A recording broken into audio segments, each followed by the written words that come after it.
How to hard reset Motorola Edge 60 Pro. Step 1. Start by pressing the power button to turn off your device completely. Step 2. Next, simultaneously press and hold both the volume down and power buttons. Step 3. Once the bootloader screen appears, release all buttons. Further guide is available in the description below.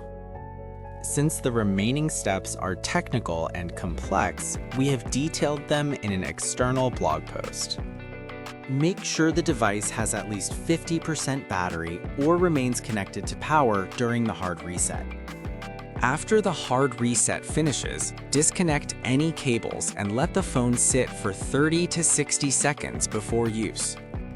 Open the link in the description to continue and finish the hard reset process.